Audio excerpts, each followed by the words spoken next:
Le Seigneur fait bien les choses. Dans les louanges, on entend ce que les gens ont dans leur cœur. Hein? Puis, vous allez constater que le message de ce matin, il est dans la même lignée que vos louanges. Tu sais, parfois, on va parler... dans la parole de Dieu, là, il y a beaucoup d'aspects de nos vies qui traitent. Ils traitent de la puissance de Dieu, de qui on est envers Dieu. La parole de Dieu nous révèle qu'on doit grandir en lui, qu'on doit se sanctifier dans nos vies, qu'on doit se préparer pour son retour, qu'on doit aider les gens autour de nous, qu'on doit étudier sa parole, qu'on doit apprendre à le louer, qu'on doit apprendre plein de choses. Puis, quand on prépare les messages, on choisit dans la parole de Dieu un passage où, à un moment donné, on parle de quelque chose en particulier. Des fois, c'est sur des choses qu'on doit changer. Des fois, c'est sur la personnalité de Dieu. Ce matin, quand j'ai préparé ce message-là, j'ai lu Jean 10. Si vous voulez ouvrir vos Bibles, dans Jean 10. J'ai senti quelque chose que j'ai ressenti quand le Seigneur est venu me chercher. Ceux qui me connaissent et qui connaissent mon témoignage, ils savent que dans mon témoignage, dans ma vie de tous les jours, je parle de beaucoup de quelque chose qui revient souvent dans mon langage. Je parle beaucoup de la paix que j'ai reçue en Jésus. Un jour, j'ai reçu une paix inexplicable que je recherchais. Puis les quotidiens et les épreuves font en sorte que notre paix est souvent ébranlée. Hein? On vient puiser dans la parole de Dieu de dimanche en mercredi. On écoute des exhortations de la parole de Dieu que d'autres frères ont fait. Puis on cherche de jour en jour à s'appuyer davantage sur la parole de Dieu, sur le Seigneur. Et ce matin, le message, c'est un message de réconfort. Je ne peux pas expliquer comment ça s'est fait, mais la parole de Dieu est vraiment formidable. Je ne sais pas si vous avez le même titre que moi. Moi, j'ai la version 1910 de Louis II. C'est écrit « Le bon berger ». On va regarder ce matin. On va se construire une belle image. Pour ceux qui me connaissent, vous savez, j'aime ça parler avec des images. Imaginez qu'on s'en va faire un petit voyage en Allemagne. Allô, Gilbert? Si vous avez été sur Google, si vous avez déjà vu les verts pâturages de l'Allemagne, c'est de toute beauté. C'est d'une grandeur vraiment spectaculaire.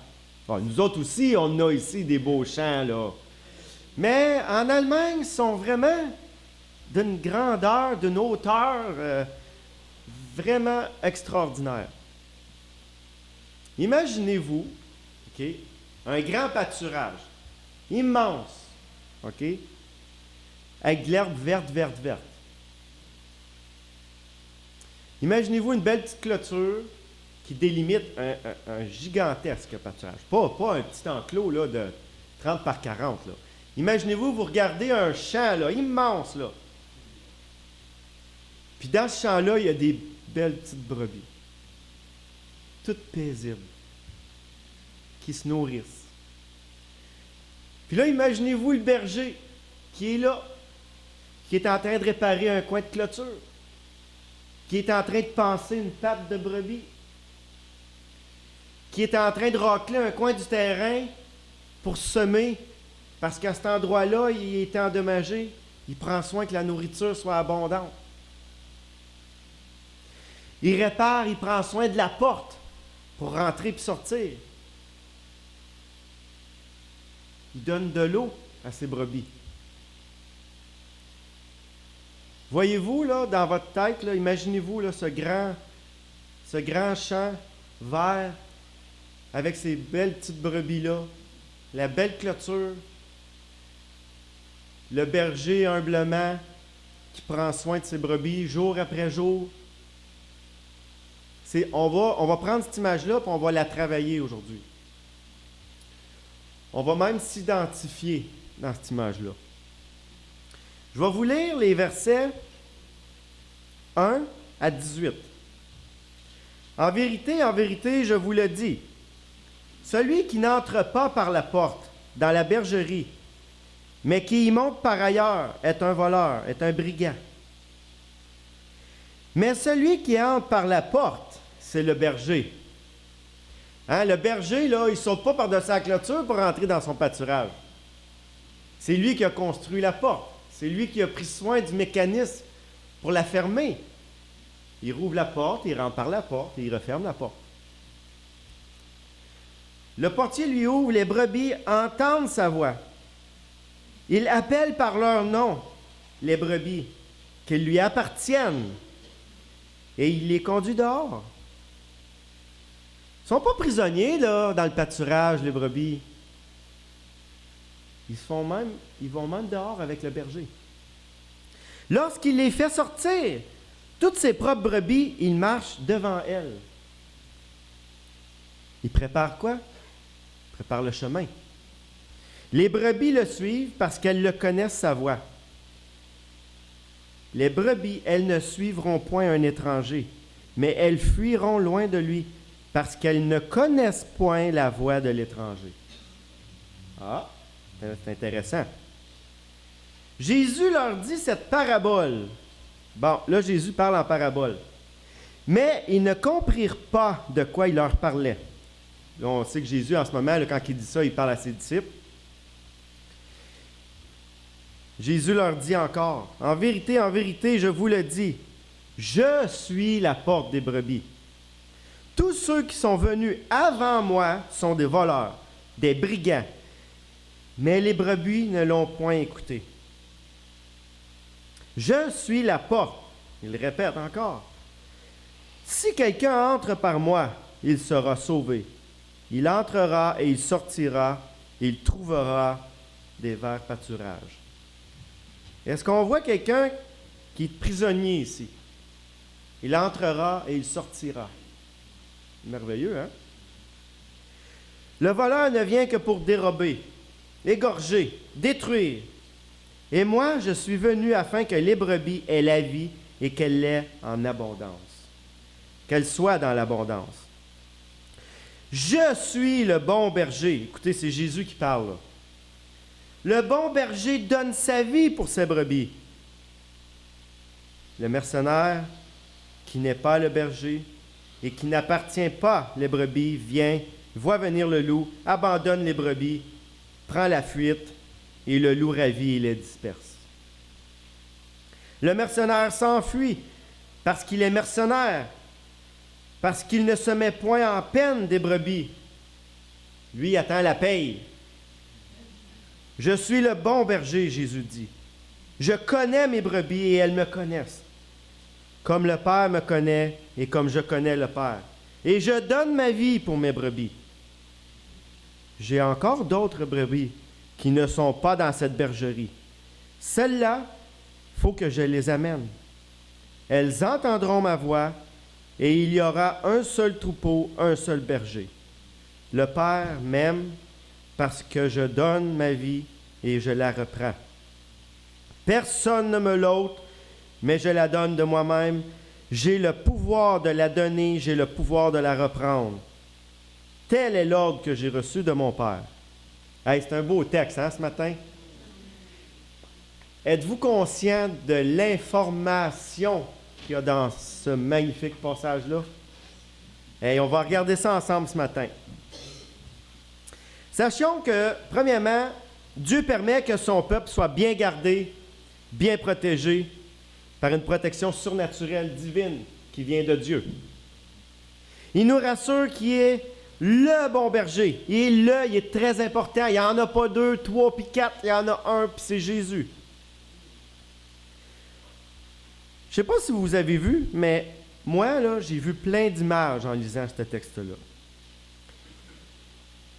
J'ai une image d'une paix profonde que que ça ne s'explique pas. Je vois qu'il y a un Dieu qui veut nous démontrer comment il est puissant et bon envers ses brebis. Je vois un texte qui nous démontre un solide fondement en Jésus. Je vois l'image d'un berger dans cette belle contrée-là, comme on parlait au début, pour nous placer dans notre vie en confiance. Les enfants de Dieu doivent marcher chaque jour avec une confiance solide, une paix inébranlable qui vient de Dieu, sachant qu'on est dans son troupeau, dans ses bonnes grâces à lui. Je vois l'image d'une protection. La clôture, c'est comme une protection. La porte, c'est l'endroit par où on doit entrer pour aller dans l'endroit qui est rassurant. Je vois l'image du berger avec sa canne qui est là pour protéger ses brebis des loups. Moi, je suis un gars d'image. Je vois vraiment un homme, puis je vois vraiment un loup. Puis je vois l'homme qui n'a pas peur du loup. C'est Jésus. Puis je vois vraiment l'image d'une porte par laquelle je dois entrer. Je vois vraiment un Jésus par lequel je dois suivre. Je ne peux pas vivre par moi-même. C'est ça que je vois que le texte veut me montrer aussi. Je n'ai pas raison sur toute la ligne. Je ne peux pas m'appuyer sur mes propres pensées, sur mes propres forces. Je ne le trouverai pas par moi-même, ce pâturage-là. Je ne serai pas capable de puiser par moi-même dans ce pâturage-là si je ne suis pas le bon berger qui est Jésus. Je vois que tout simplement par sa voix puissante, il est capable de nous diriger. On va voir c'est quoi sa voix puissante. On va voir qu'il nous donne une assurance solide, plus solide qu'on peut l'imaginer. Ce n'est pas un petit salut ébranlable qu'on a reçu un jour, ou que ceux qui ne l'ont pas reçu attendent de recevoir ou qui vont recevoir. C'est un salut en pleine possession de Jésus dans ses mains.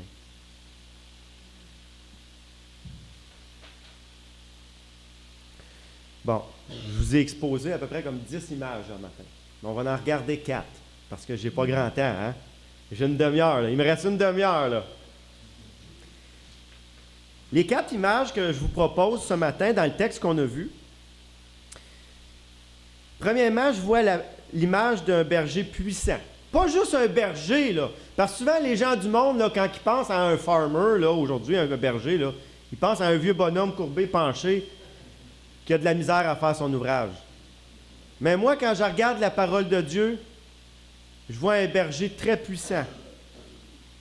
La première image là, que j'aimerais vous donner, c'est la voix du berger, mais la voix puissante. Parce que seulement par la voix, il les appelle. Il n'y a pas besoin de courir après, là, comme qu'on voit dans les films. Là. Juste par la voix de Dieu, il les appelle. Ça, c'est la première image qu'on va regarder ce matin. La deuxième image que je vois dans le texte, tu sais, nous autres, admettons qu'on va au buffet du continent, on est full équipé, hein? Il y en a pour tous les goûts. Si on va dans une soirée invitée, dans un mariage, il y a un grand repas, là. C'est chargé. La deuxième image que je vois dans ce texte-là, c'est une nourriture en abondance. Là, vous allez me dire, hey, on n'est pas ici pour manger de l'herbe, là. Tu ne lâches pas de parler d'un terrain vert depuis tout à l'heure. Jésus parle en parabole, hein? Il l'a dit lui-même, je parle en parabole. On va faire le lien entre l'herbe et la nourriture. La troisième image que je ressors, on a dit que le berger avait une voix puissante, mais sa protection aussi, elle est puissante.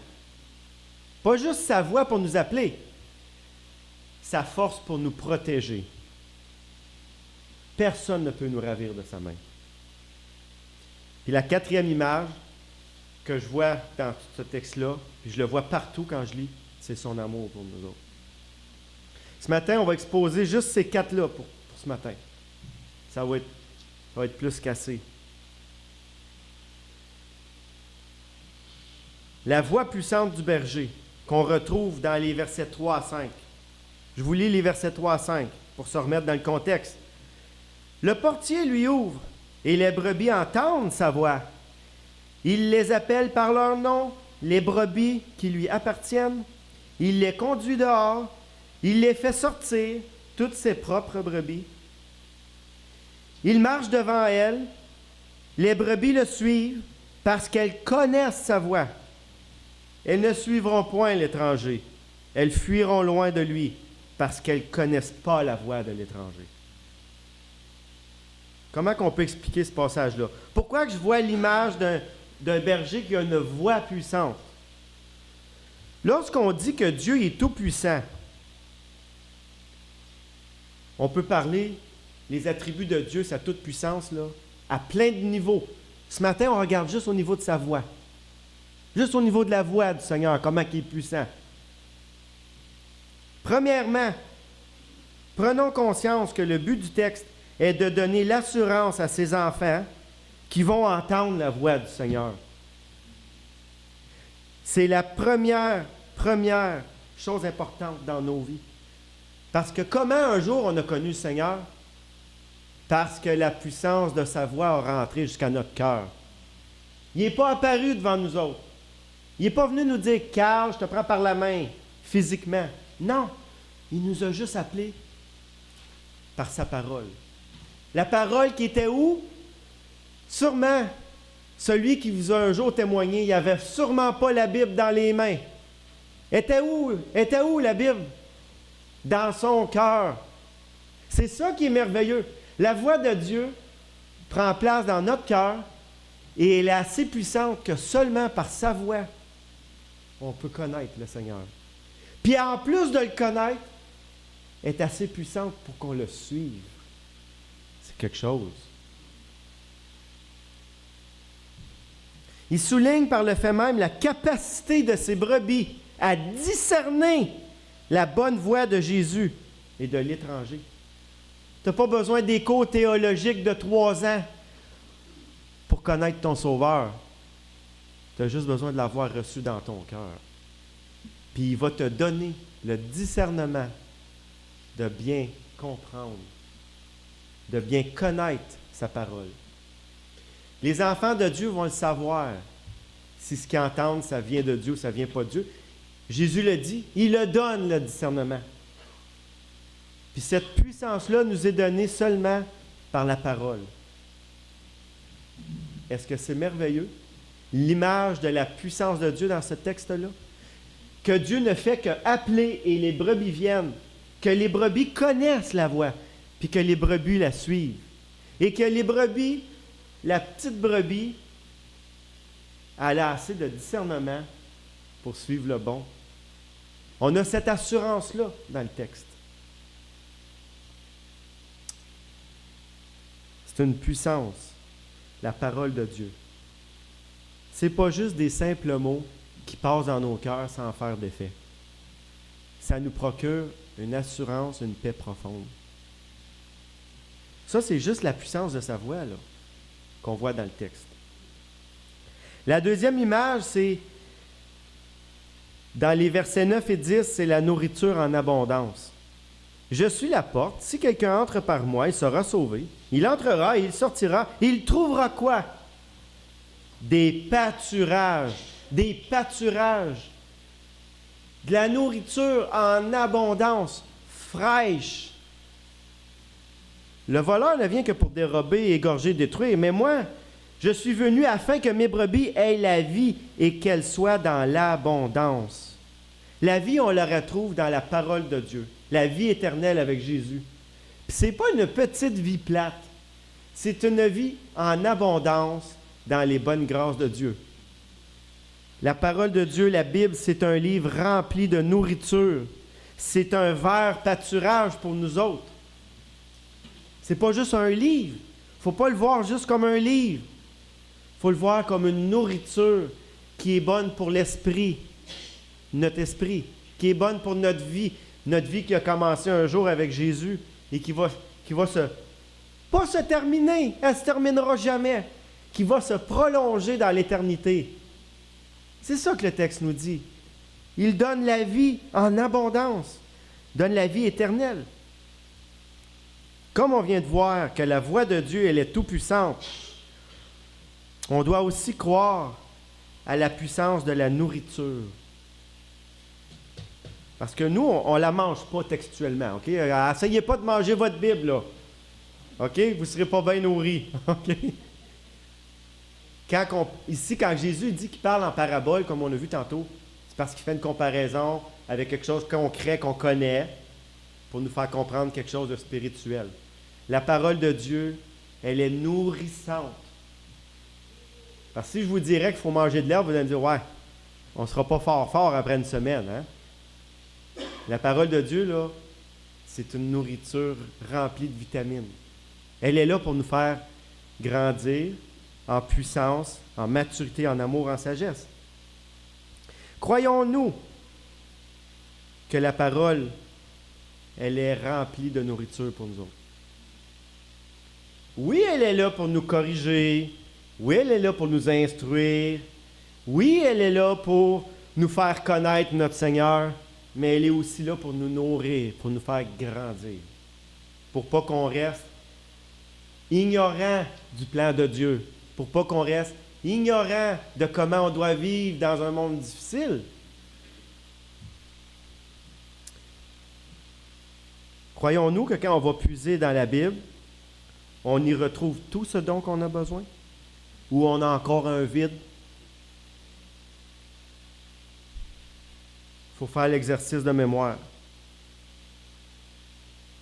Parce que la parole de Dieu est supposée de combler tous nos vides. Mais pour ça, il faut la manger. Pas physiquement. Spirituellement, il faut la lire. Il faut y croire. Parce que je peux goûter une crème glacée. Quelqu'un me dit « Hey, goûte la crème glacée au pistache. » Yeah, pistache dans de la crème glacée. Il me semble que ça ne doit pas être bon. Puis là, je goûte. Si je ne l'envale pas, je ne l'ai pas reçu. Si je l'envale, je l'ai reçu. Je peux la cracher. Je peux la rejeter. Croyons-nous que nous sommes dans l'abondance de ses richesses, juste avec sa parole, rien d'autre. Juste avec sa nourriture. Les brebis, là, sont dans le vert pâturage, là, en abondance. Ils ne pourront jamais voir le bout. Il ne manquera jamais d'herbe. Nous autres non plus, on ne manquera jamais de nourriture. Je pourrais vous réciter le psaume 23 qui irait très bien avec ce message-là. Il nous conduit dans des eaux paisibles, dans de verts pâturages. Il dresse une table devant nos adversaires. Pourquoi? On peut pencher la tête dans la parole de Dieu pour lire, parce que Jésus nous protège pendant qu'on se nourrit. Mais dans la nature sauvage, là, les animaux, là, ils se penchent la tête, mais ils ne la penchent pas longtemps. Parce qu'ils peuvent se faire attaquer. Le chevreuil qui va boire l'eau, là, il est tout le temps comme ça. Parce qu'il sait qu'il peut se faire prendre. Nous, Jésus nous dit qu'il nous protège pendant qu'on se nourrit. Pendant qu'on est ici, en train de remplir nos âmes de sa parole, nos vies. Le parallèle que Jésus veut faire entre le champ vert qui nourrit les brebis et la parole ici qu'on a dans nos mains qui nourrit notre esprit, c'est quelque chose de tous les jours. C'est pas juste le dimanche ou le mercredi. C'est tous les jours. La parole de Dieu, on doit puiser dedans chaque jour. C'est ça la nourriture en abondance. Tu as beau avoir un garde-manger rempli de nourriture à la maison. Si tu ne rouvres pas le garde-manger ou tu ne rouvres pas le frigidaire, même si la nourriture est là, tu ne la reçois pas dans ton cœur. Tu dois la manger. C'est la même chose avec la parole de Dieu. On doit se nourrir. On doit la lire. On doit la méditer.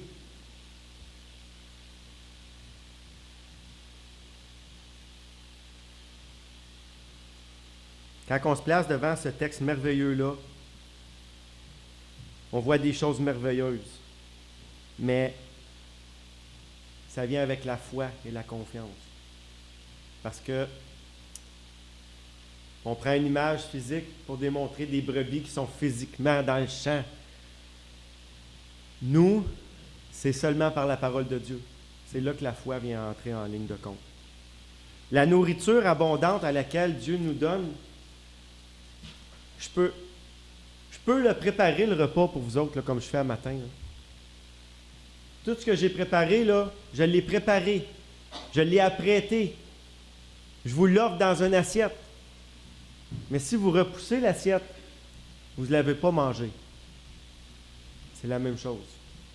La nourriture en abondance, mais il faut la prendre. J'aimerais vous citer rapidement Galates 5,22. Tournez pas.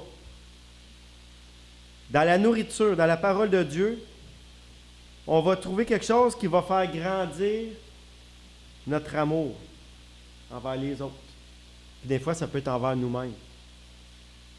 Il y en a, des fois, on peut avoir fait quelque chose puis pas s'aimer, hein, d'avoir fait quelque chose. La parole de Dieu peut nous faire grandir dans cet amour-là.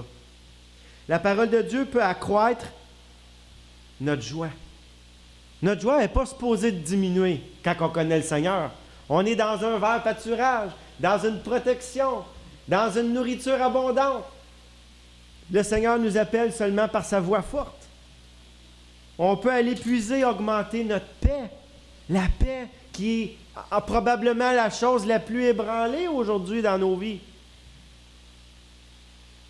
Notre manque de patience parce qu'on est fatigué, on est épuisé. Les enfants, hein? Les enfants prennent tout notre jus. On n'en a plus. On court après. On les corrige. On les nourrit. On les nettoie.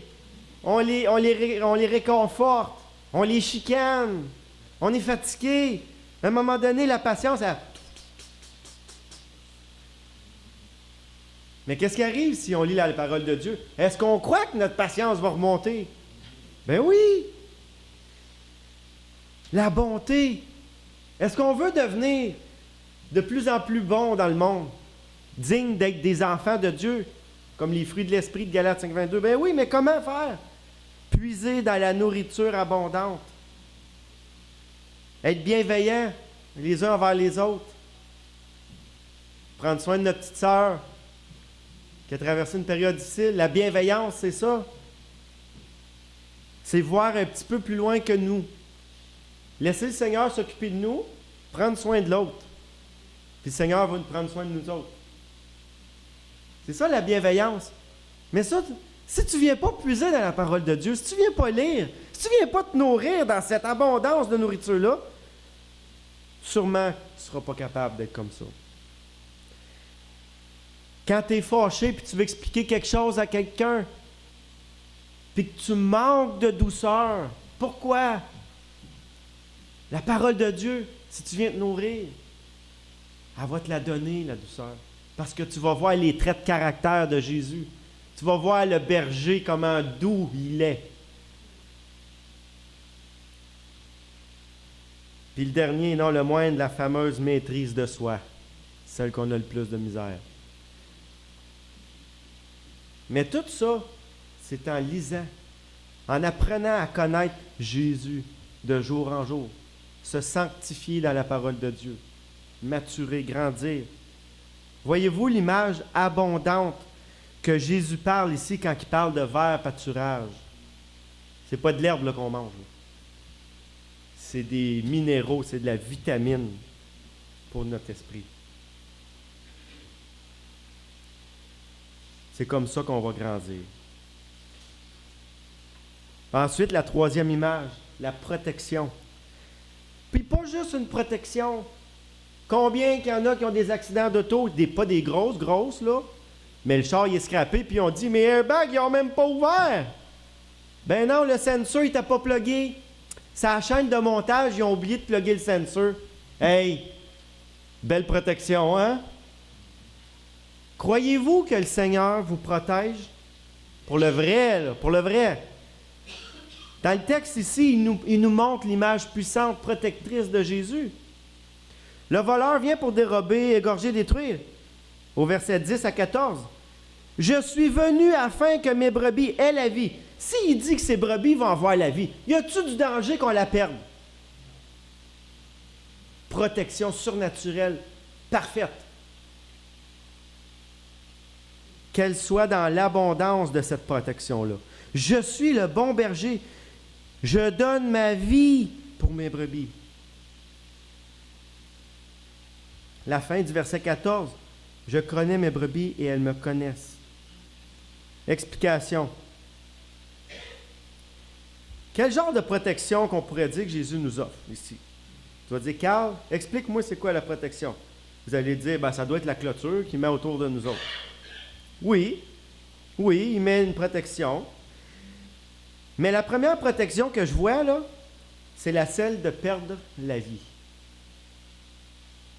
Si on perd la vie, il ne nous a pas protégés. Si dans un accident d'auto, quelqu'un perd la vie, le coussin gonflable ne va pas protéger la vie de la personne. Si tu te retrouves un jour en face de Dieu, puis Dieu, il te juge, puis il t'envoie dans un endroit loin de lui, ça veut dire quoi? Ça veut dire que tu n'as jamais été dans son pâturage. Tu n'as pas perdu la vie, tu ne l'as jamais eu. Ici, la protection que Dieu parle, c'est que ceux qui ont reçu la vie, ils ne la perdront jamais. Mais pour ça, tu dois entrer. Tu dois entrer dans ses portes. Premièrement, Jésus nous dit que il donne sa vie pour nous donner la vie. C'est la plus grande protection du berger qu'on a. La protection de la vie éternelle. On ne parle pas de la vie du corps. On va mourir physiquement un jour. Mais on est éternellement en relation avec Dieu, ses enfants.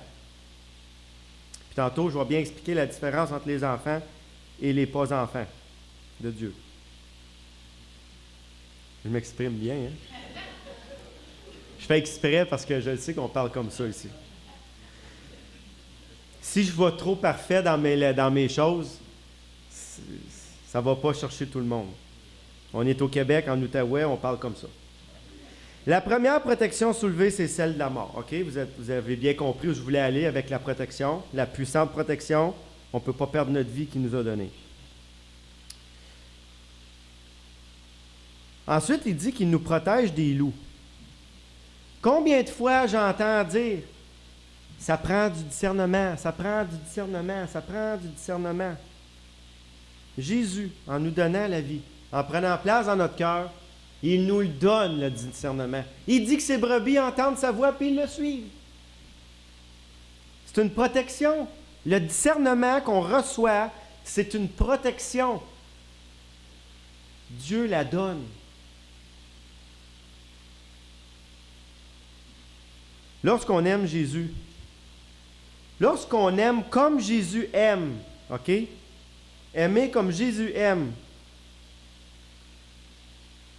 c'est là que la paix spirituelle, la protection, va rentrer dans le cœur du croyant. Si tu n'as pas Jésus dans ton cœur, tu ne l'as pas, la protection. Si tu as Jésus dans ton cœur, tu l'as. Doute-en même pas. Tu vas comprendre. Tu vas comprendre en lisant sa parole. Tu vas l'avoir, l'amour, la joie, la paix, la patience, la bonté, la douceur, la bienveillance, la maîtrise de soi. Il va la donner. Mais pour ça, il faut aller puiser. J'aimerais vous citer Jean 10, 28. Il leur donne la vie éternelle et elles ne périront jamais. Et personne ne les ravira de sa main. Personne ne les ravira de sa main. Est-ce que c'est une protection moyenne? On se redonne une autre belle image, celle que vous avez toutes déjà vue, j'en suis convaincu. L'image de la main de Dieu avec un petit bébé couché dans sa main. Vous l'avez vu, l'image, hein? Si vous ne l'avez pas vu, là, quand vous aurez une chance, tapez sur Google Jean 10, 28 puis cliquez sur Image. C'est dans les premières qui va apparaître, le petit bébé couché dans la main de Dieu. Y es-tu? Y es-tu en paix? Y es-tu bien, le petit bébé? C'est ça l'image de nous dans les mains de Dieu. Une protection puissante. C'est ça la troisième image. La protection puissante. C'est un bouclier dans nos épreuves. Il ne dit pas qu'il n'y aura pas d'épreuves. Il dit qu'on va traverser les épreuves avec lui. C'est ça qu'il dit. Il va être toujours là avec nous. La quatrième image que je voulais soulever dans le texte, c'est celle de l'amour de Jésus pour ses brebis. Vous l'avez vu, on l'a lu quelques fois, que Jésus donnait sa vie pour ses brebis. C'est impossible de passer dans ce passage-là, de lire les versets 1 à 18, puis de ne pas voir l'ensemble du texte, comment que l'amour de Jésus est grand.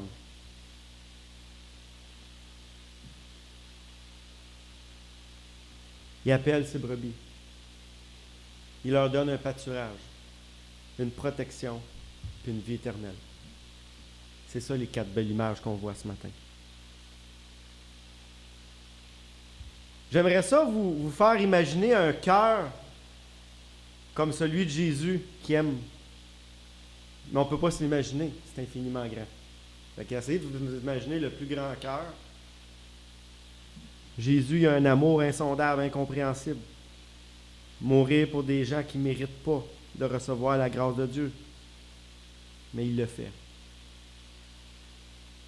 On voit premièrement une belle relation père-fils dans le texte, parce que Jésus il parle dans les derniers versets qu'on a vus, quand il dit « Le Père m'aime parce que je donne ma vie afin de la reprendre. » On voit que Jésus il a une relation avec son Père. Au début ou dans le texte, il dit que son Père, il lui donne ses brebis. Pour que Dieu confie dans les mains de Jésus l'amour, la protection, la vie de ses brebis, c'est parce qu'il y avait une belle relation père-fils. C'est beau de voir l'amour entre un père et son fils. La confiance. On voit qu'il y a un plan merveilleux qu'ils ont concocté ensemble. Puis ce plan-là, savez-vous quoi? On en fait partie. On en fait partie. Un plan d'amour, un plan de rédemption, une relation papa-enfant.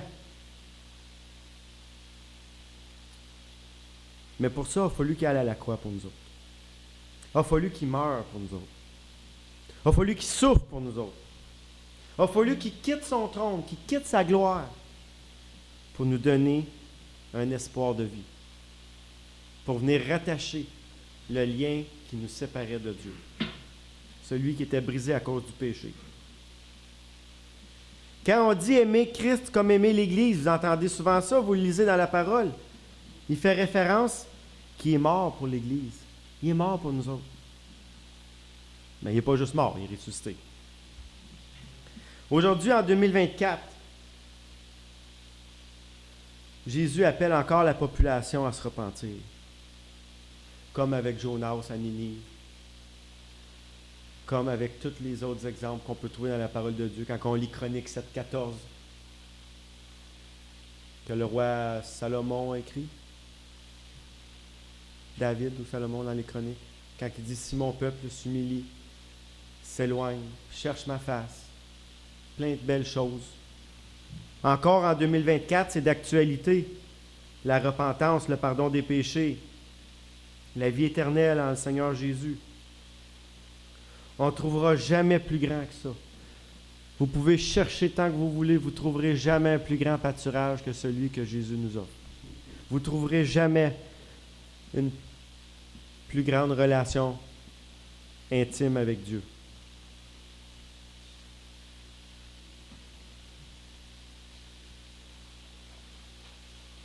Je ne sais pas si vous voyez comme moi, mais toutes les belles choses qu'on a vues dans le texte ce matin, Jésus prend des images pour nous faire comprendre, pour nous montrer, parce que la chair est ennemie de Dieu et si on nourrit plus la chair que l'esprit, on va avoir de la misère à s'approcher, à comprendre ces choses-là. Mais la relation que Dieu va avoir avec nous est plus grande qu'on l'imagine. Une relation dans la paix. Je vois un Dieu sauveur. Je vois un enfant sauvé par grâce. Une grâce, c'est quelque chose qu'on ne mérite pas. Je vois une promesse de vie éternelle. Je vois une protection divine incontournable. Un salut permanent. Hein? Un crayon noir, un crayon permanent, là, ça attache en tabarouette. Hein? Ben, la vie de Jésus, attache comme ça, tu ne peux plus t'en débarrasser après. Une protection divine. Je vois que la Bible, c'est le moyen physique utilisé pour nous parler spirituellement. C'est un moyen physique pour nous parler spirituellement. C'est notre nourriture, c'est notre vert pâturage. Un beau cadeau de Jésus. En plus de ça, je vois dans le texte qu'il nous donne du discernement. Il dit qu'il appelle ses brebis, puis ses brebis le suivent. Du discernement.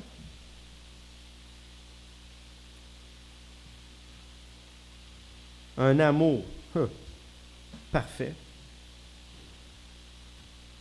Je vois une main forte, comme j'ai dit tantôt, avec le petit bébé dedans, que personne ne peut m'enlever de là. Je vois de la nourriture.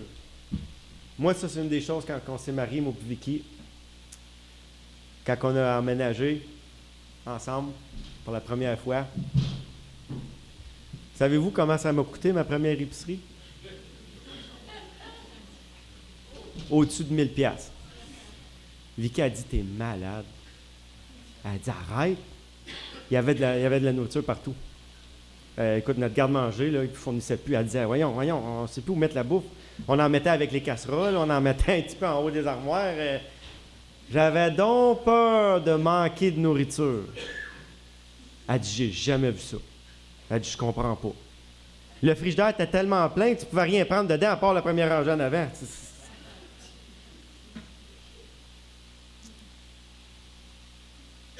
Mais plus que je grandis dans la parole de Dieu, moins que j'ai peur de manquer de nourriture. Ni de nourriture physique, puis ni de nourriture spirituelle. Parce que je sais, quand je lis ce texte-là, quand que je lis qu'il m'a conduit dans un vert pâturage, j'y crois. Puis quand il dit que ce vert pâturage-là, c'est la parole de Dieu, j'y crois. J'ai plus besoin d'avoir les gardes-manger plein tête, là, puis le frigidaire, là. Je sais que quand il en manque, je vais en chercher. Le Seigneur pourvoit. Aussi simple que ça.